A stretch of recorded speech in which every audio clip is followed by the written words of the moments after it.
निश्चित रूप से बिहार में बहुत क्षेत्र में बहुत सुधार हुआ है। जैसे शराबबंदी को ग्रेट सैल्यूट करते हैं, दहेजबंदी की बात करना नीतीश कुमार जी का ग्रेट सैल्यूट करते हैं। लेकिन whether the question arise about the education, सिपाही की परीक्षा हो, आपको होमगार्ड की परीक्षा हो, फायरमैन की परीक्षा हो, 8 साल से बीएसएससी जैसे आयोग को, जिसको सड़ा आयोग मैं कहता हूं, 8 साल से अभी तक एक इंटर स्तरीय परीक्षा क्लियर नहीं कर पाया। पहली बार ऐसा हुआ है कि कुछ आउट जो हुआ है वो टोटल ओरिजिनल था, तो दिखाया तो 1 से लेकर 150 तक का क्वेश्चन सेम टू सेम। सचिव महोदय ने स्वीकारा कि क्वेश्चन आउट हुआ है, लेकिन 6 मिनट पहले, शर्म आनी चाहिए उनको, 6 मिनट पहले आउट हो गया, आप स्वीकार रहे हैं, तो निश्चित रूप से दुर्भाग्य की बात है कि 1 मिनट पहले भी क्वेश्चन अगर बाहर आ जाता है तो आउट माना जाएगा।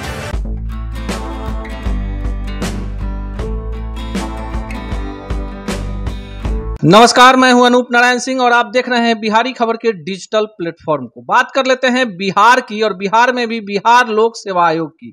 जिस तरह पूरे देश में सबसे बड़े प्रशासनिक अधिकारियों के लिए जो बड़ी परीक्षा होती है यूपीएससी की होती है, उसी तरह बिहार में बिहार लोक सेवा आयोग की परीक्षा होती है। बिहार में नीतीश कुमार की अगुवाई में एक ऐसी सरकार है जिसे आप एक बेहतर सरकार कह सकते हैं। बिहार के शिक्षा में पहले की अपेक्षा काफी गुणात्मक सुधार भी हुआ है, लेकिन जैसे ही बिहार में बीपीएससी यूपीएससी तरह की परीक्षाएं होती हैं, बिहार के छात्रों में आशा की किरण जग जाती है। बिहार में खासकर सिपाही, दरोगा और बीपीएससी ही मुख्य परीक्षाएं हैं जिसमें बिहार के छात्रों को मौका मिल पाता है। लेकिन अब जबकि 67वीं बीपीएससी की पीटी की परीक्षा रद्द कर दी गई है, और क्यों रद्द की गई है इसे अभी आप ने बड़े चैनलों, main stream media, digital media में देखा होगा। और फिर सवाल आकर यहीं रुक जाता है कि जब व्यवस्थाएं इतनी चुस्त दुरुस्त हैं तो फिर खामियां कहां रह जाती हैं। हमारे साथ वहीं गुरु रहमान हैं, जिन्हें हर परीक्षा के बाद आप छात्रों का नेतृत्व करते देखते हैं, जहां से, जिस गुरुकुल से सबसे ज्यादा बच्चे सफल होकर निकलते हैं। एक गुरु ही नहीं, एक पिता के रूप में भी गुरु रहमान बच्चों के बीच आदर्श हैं। चेहरे पर सिकन नजर आ रही है, सुबह से छात्रों को संयमित करने में लगे हुए हैं। क्या होगा कोई नहीं जानता, लेकिन जो कुछ होगा बिहार के लिए कलंक के धब्बे से कम नहीं होगा। आइए इसी मुद्दे पे बात करते हैं गुरु रहमान से कि कैसे ये सब चीजें हो जाती हैं। कोई पहली बार नहीं हुई है सर, कैसे हो जाती है? देखिए अनूप, आपने बहुत महत्वपूर्ण मुद्दा उठाया। बाकी सब लोग बोल रहे हैं क्वेश्चन आउट हो गया, क्वेश्चन आउट हो गया, क्वेश्चन आउट हो गया।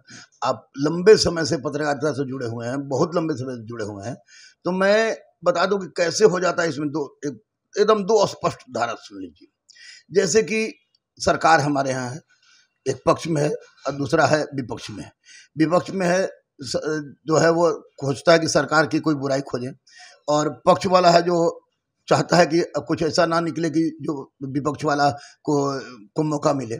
लेकिन यहाँ पर दोनों सुस्त हैं। सरकार जो है हर चीज पर ध्यान दे रही है। मैं ये नहीं कहूँगा कि बिहार बर्बाद हो गया है।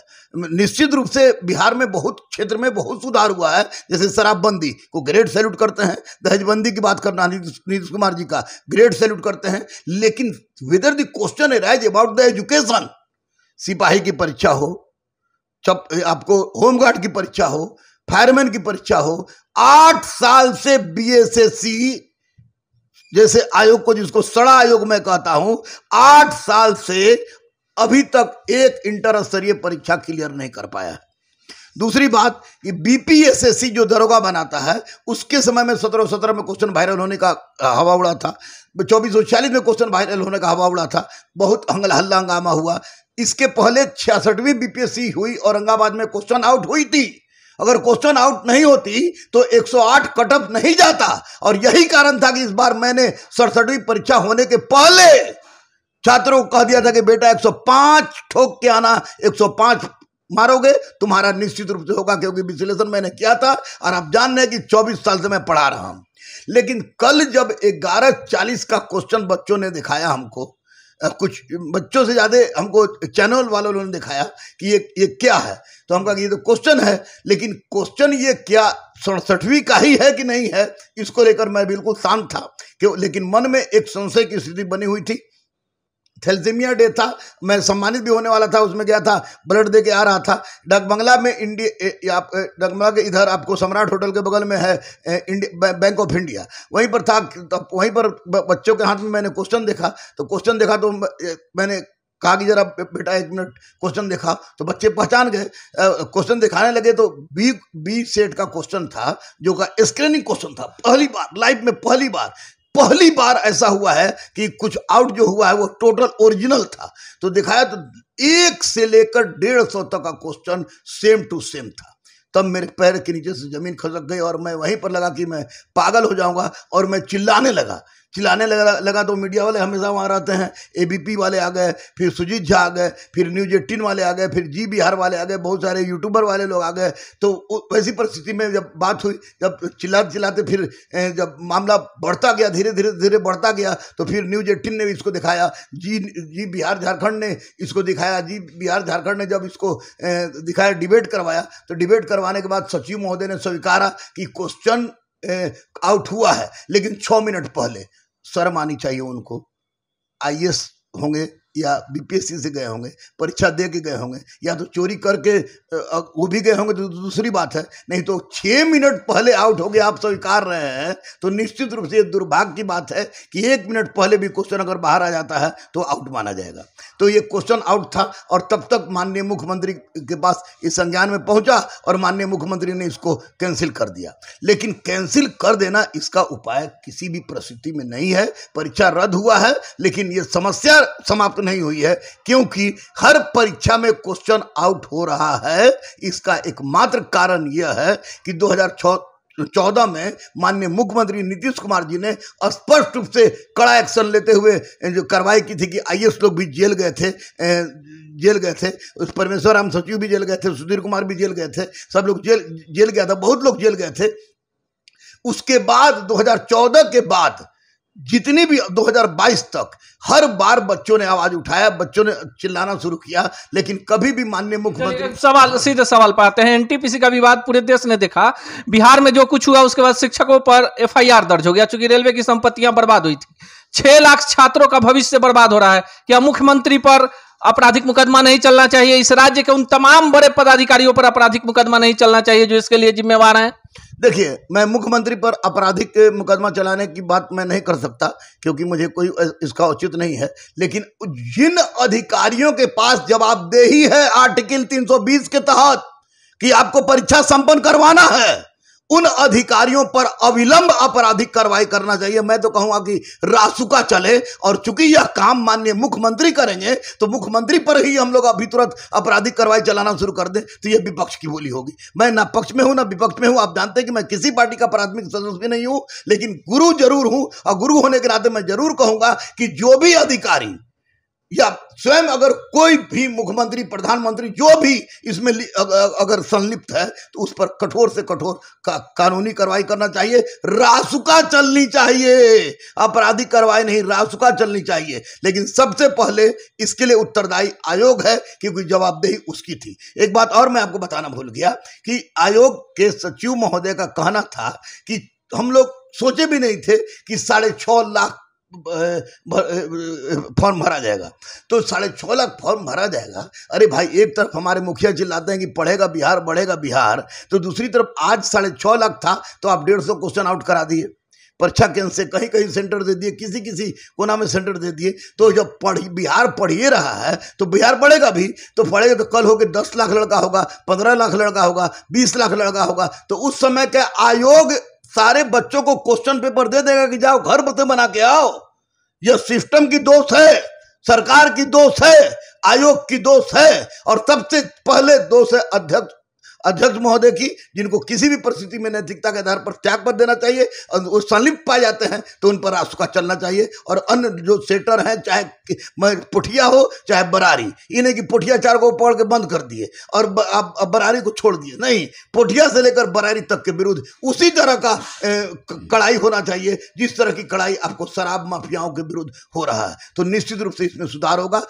सवाल ये भी है कि अगर 6 लाख बच्चे और उनके परिजन अगर सड़क पर उतर जाते हैं और बिहार में एक बड़ा जन आंदोलन खड़ा हो जाता है, तो इसके लिए जिम्मेवार कौन होगा? System, 100% system. क्योंकि जब भी बड़ा जन आंदोलन होता है, 1974 की क्रांति हो या अब अगर आप जो कह रहे हैं तो कि इस तरह की बात हो, तो निश्चित रूप से इसके लिए जिम्मेवार सरकार होगा, सिस्टम होगा, मशीनरीज होगा। क्योंकि यहाँ शिक्षा ही चौपट हो जाती है तो वहाँ पर कुछ भी नहीं बचता है। फिरौन एक राजा था मिस्र का, समझे। फिरौन कहा करता था, अपने मंत्रियों से बोला, अपने मंत्री को बोला कि सुनो, तुम जाके जितने भी साम्राज्य में हमारे लोग हैं सबसे कहो कि हमको भगवान मानना शुरू कर दे।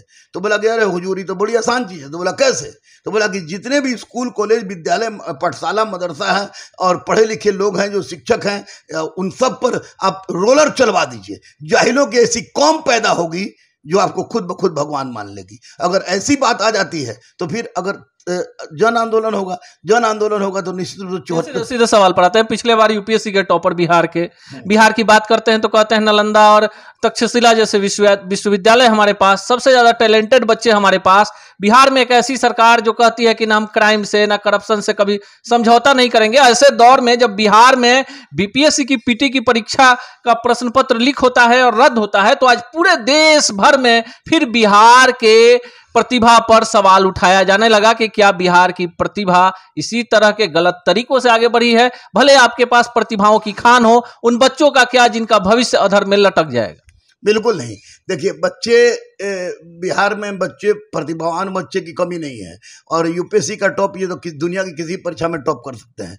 लेकिन परीक्षा लेने वाला जो संगठन है वही अगर गलत हो जाए, अगर परीक्षा लेने वाले के मन में ही आपको गंदगी भर जाए तो निश्चित रूप से बच्चों के साथ गलत होगा। आप जितने गरीब बच्चे हैं, अररिया किसी का सेंटर था, किसी किशनगंज था, किसी का भागलपुर से उधर था, नवगछिया था, तो वैसी परिस्थिति में बच्चे हमसे पैदा लेके गए हैं। 14-15 हज़ार रुपया मैंने खर्चा किया है बच्चों को कि जाकर अपना भाड़ा दो। तो निश्चित रूप से बच्चों के दिल पर, कलेजा पर सांप लौट रहा है। लेकिन मैं आपके चैनल से स्पष्ट रूप से कहूंगा, रिस्पॉन्सिबल चैनल है, कि किसी भी परिस्थिति में बच्चे दिग्भ्रमित ना हो और आप चुपचाप अगर आंदोलन भी करेंगे तो कब? जब 2-4 दिन देख ले कि माननीय मुख्यमंत्री ने 12 सदस्यों का आयोग गठित किया है आर्थिक अपराध इकाई और साइबर सेल से। तो अगर वैसी परिस्थिति में अगर कि कोई निर्णय नहीं निकलता है तो वैसी परिस्थिति में एक अहिंसात्मक आंदोलन चलाएं। और ललकार करता हूं मैं सारे युवाओं को, 6.5 लाख लड़के और उनके पूरे परिवार को, कि आप आए, अहिंसात्मक आंदोलन चलाएं, व्यवस्था बदल जाएगी। यह है गुरु रहमान और इनका साफ मानना है कि अगर परीक्षा का प्रश्न पत्र लीक हुआ है और इतनी सारी बातें हो रही है तो इसके लिए अगर दोषी कोई है तो वो आयोग है। इसके लिए निष्पक्ष जांच होनी चाहिए और सीबीआई से कम की जांच भी मंजूर नहीं है। जो भी दोषी हो, चाहे कितना भी बड़ा व्यक्ति हो, उसके खिलाफ कठोर से कठोर कार्रवाई हो और भविष्य में होने वाली परीक्षाओं के लिए ऐसी चाक चौबंद व्यवस्था हो जिससे बिहार की छवि फिर से धूमिल ना हो।